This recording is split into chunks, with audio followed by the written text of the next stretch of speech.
Bine ați venit și bine ați venit la un nou episod de Metin 2 Let's Play Metin 2. Acesta este al treilea video de Metin 2 pe Orion și jucăm ca Lican din nou. O să țin aceste serii până o să ajungem în mapă 1 și dacă în mapă 1 îmi place să vedem ce am și pe acolo pe Lican, o să rămânem și o să mai stăm și pe Lican, dar și pe suraul meu care este de level 16, care m-a apucat de recent, așa că sperăm că o să ne jucăm și pe acel, dar mai întâi vreau neapărat să ajung și cu asta în map 1. Vreau să văd cum e viața asta pe Metin și pe un Lican. Trebuie să fie destul de tare, dar sperăm că este destul de tare. Ok. Nu mi se pare un lucru foarte bun ca asta. Adică nu are niciun rost dacă lumea să bage așa un caracter la mișto. Să zică lumea că faci lucruri pe Metin. Dacă bagi așa de aia, nu mai joacă nimic face de tine. Așa că bagă ceva frumos. Să începi din mapă cu săbii, toate, mai multe, frate, nu panorame. Știi ce zic? Așa că nu prea să merita să facem caracter, dar dacă nu ajungem mapă în video ăsta, nu mai mă joc pe Lican. Noi trecem înapoi pe sur în video următor. Dar să sperăm că ajungem mapă 1, că chiar vreau să vedem cum este și pe Lican. Dar nu pare așa cum este Lican. Că nu e deloc realistic. Suntem pe Metin 2, să nu zici că e un hack sau ceva, sau hai Metin, e privat, nu este privat, este privat. Ok. Deci să vedem, trebuie neapărat să găsesc un Metin. Dacă nu găsesc, mi-am ars. Da. Vreau să de crescut pentru că vreau să vând în mapă. Nu-mi interesat să cresc. Uite, frate, uite Metinuțul, care e Metinuțul, uite Metinuțul, hai să ne jucăm, Metin, frate! La spart. Foarte, da. Lunii, mătii, mâna, mătii.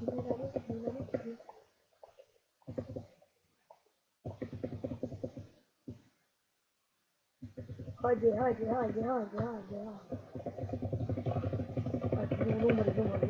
Numări. Te rog. Mă tancu.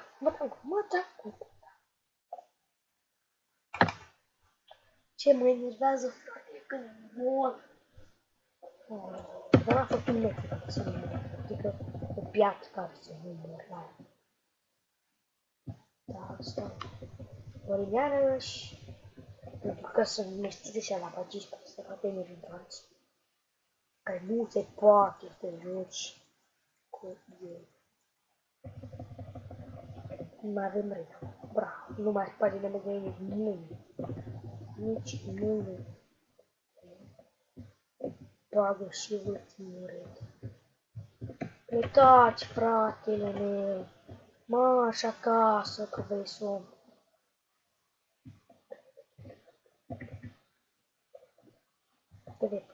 Bebe. Hai, supraviețuiești. Număr. Te rog frumos. Te rog frumos. Hai că nu mai are. Te rog frumos. Numări. Numări la câini. Nu te omoară câinii. Hai din acolo, muri. Nu rost să scapați ca ei. Să mă duc mereu la Norica, mă. Hai. Ok. Să pânăm și în regulile.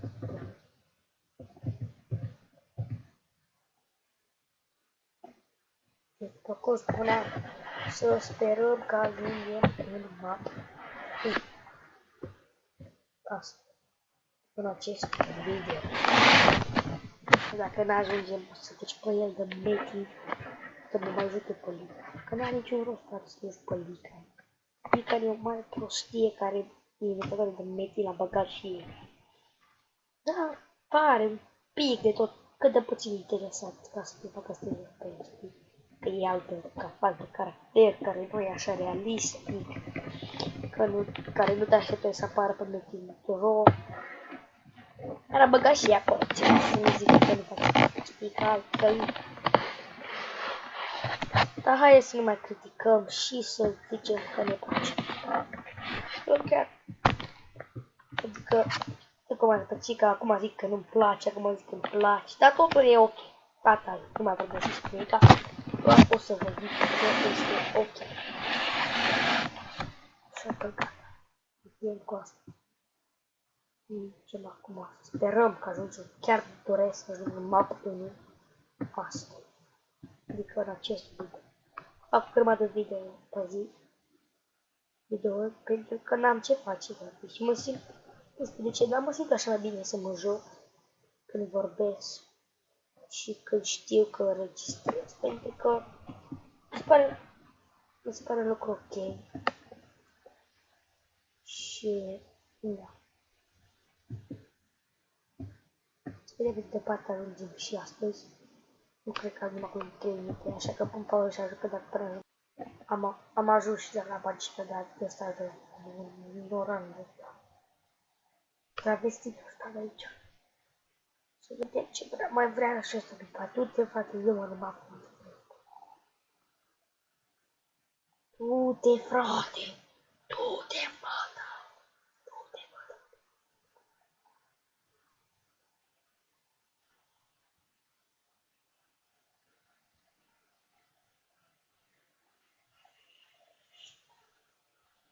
Frumos, tu, frate!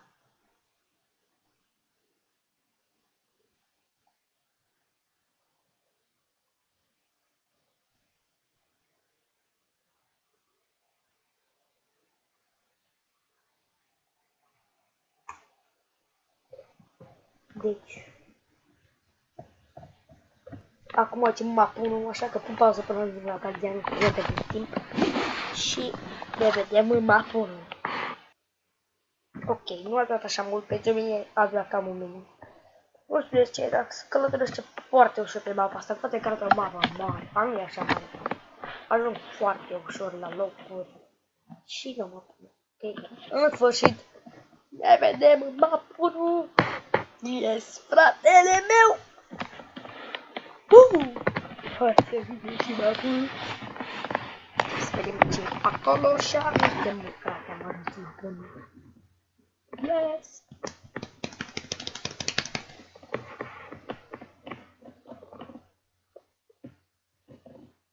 Oh, suntem în mapul. Este fratele meu. Să știe pe sistem. Să știe pe... Oh, shit. Ok. Mi-a zis să mă duc la Uriel. Aparent. Să mă duc la Uriel. Să vedem ce îmi zice și Uriel asta.